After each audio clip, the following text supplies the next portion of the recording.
नमस्कार मंडळी, आज बऱ्याच दिवसांनी व्हिडिओ बनवतोय. बरेच दिवस वेळ मिळाला नाही बाहेर पडायला. 2-3 आठवड्याने लॉंग ड्राईव्हला आलो आहे आणि एक असं ठिकाण आहे जिथे 4 वर्षापूर्वी आम्ही ते ठिकाणचे होतो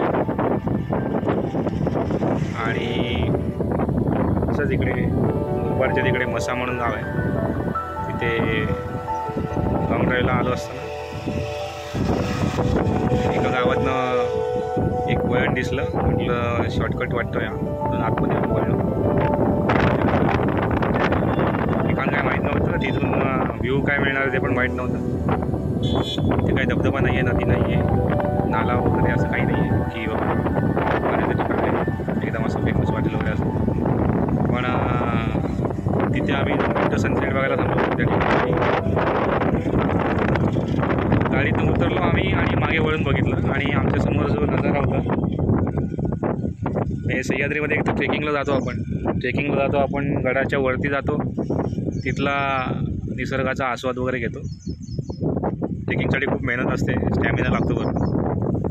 पण एखादा गड म्हणजे काय ते 2 गड बाजूबाजूचे पावंड एका ठिकाणावर तुम्ही एकटक न्याहाळत बसाल आणि ते दृश्य तुम्हाला अचंबित करून जाईल. आणि वेगवेगळ्या ऋतूमध्ये, पावसाळ्यामध्ये तर एकदम जबरदस्तच आहे व्ह्यू.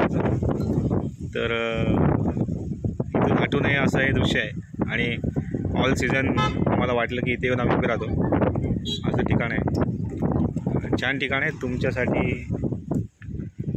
हा समोरचा व्ह्यू, हा सरळ रस्ता येतो कुठून संपतो कुठे काही कळत नाही एखाद्याला फोटो बघताना. पण हे समोर जे 2 शिखरं दिसत आहेत ती मुरबाड तालुक्यातली 2 प्रसिद्ध गड आहेत. डावीकडे मच्छिंद्रगड, उजवीकडे गोरखगड. ट्रेकिंगला अजून मी तिथपर्यंत गेलेलो नाही आहे, येऊ आलेलं नाही अजून. पण इथून जे दृश्य दिसतंय ते गडावरून पण दिसणार नाही असं दृश्य आहे. आणि आता पावसाळ्याचा सीझन आहे, जुलै महिना चालू आहे. आज आहे जुलैचा 3रा रविवार आहे, लावणी चालू आहे. दरवर्षी आम्ही येतो, योगायोगाने हीच वेळ असते. आज फेसबुकला 3 वर्षापूर्वीची मेमरी आली होती. आज दिवस होता, 20 तारीख होती आणि हे लावणीचं दृश्य इथे दिसते. वाऱ्यावरती हे सोडत आहे त्यामुळे अवतार होतो, जबरदस्त वारा आहे. पाऊस आज नाही आहे, पावसाने ब्रेक घेतला आहे. इथे एक तिठा आहे, 3 रस्ते जातात इथनं, एक इकडे आणि आम्ही आलो हा रस्ता इकडे जातो. तो हा जो सीन आहे ना तो जबरदस्त सीन आहे. म्हणजे काय पोर्ट्रेट म्हणा, सेल्फी म्हणा, लँडस्केप म्हणा. एखाद्याला चित्रकलेची आवड असेल तर इथले 100 फोटो काढून द्या आणि घरी सर्व करत बसा. हिरव्या रंगाच्या निसर्गातल्या एक छटेची तुम्हाला इथे अनुभूती मिळेल. लावणीचं काम चालू आहे, समोरच शेतघर आहेत, शेतीची अवजारं वगैरे ठेवलेली असतात.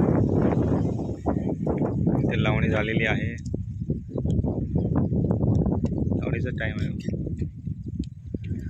इकडे पश्चिम दिशा आहे. आता जुलैमध्ये सनसेट बघायला मिळणार आहे, पण मार्च एप्रिलमध्ये आलं तर इथून सूर्य असतं. पण एकदम अगदी टोकाला अस्ताला जाईपर्यंत सूर्य दिसतो, इथं पूर्ण गोल सूर्य दिसतो.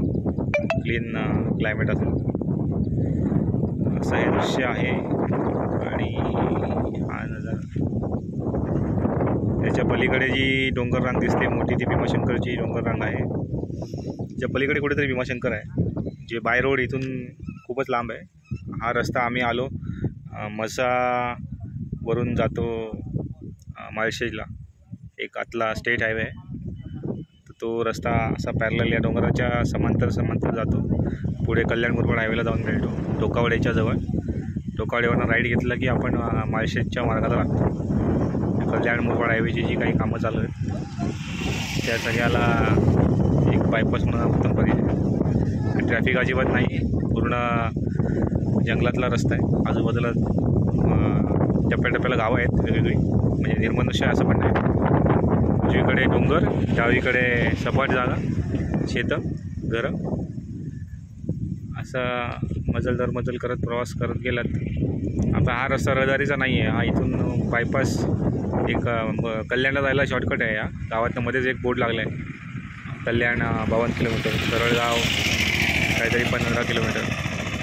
पण लोकांच्या रोजच्या रुळलेल्या वाटेवरचा रस्ता नाही आहे. पण रस्त्याची क्वालिटी एक नंबर आहे. रहदारी नाही त्याच्यामुळे रस्ता सुस्थितीत आहे. गेली 3 वर्ष फक्त रस्ता आहे तसंच आहे. गाड्या एकदम सुसाट जातात इकडे.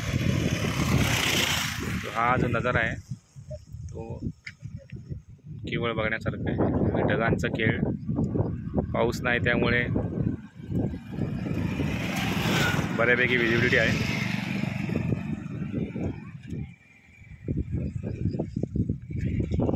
आणि आमचे सगळे इकडे थांबलेत मेंबर फोटो काढायला.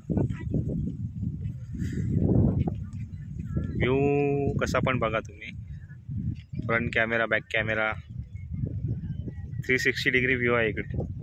असं दृश्य आहे.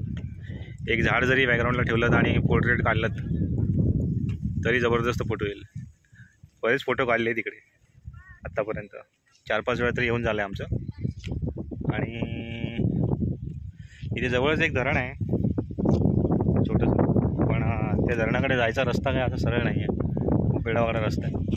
आत्ता नाही जातो तिकडे, गाडीच्या टायरची कंडिशन नाही ती.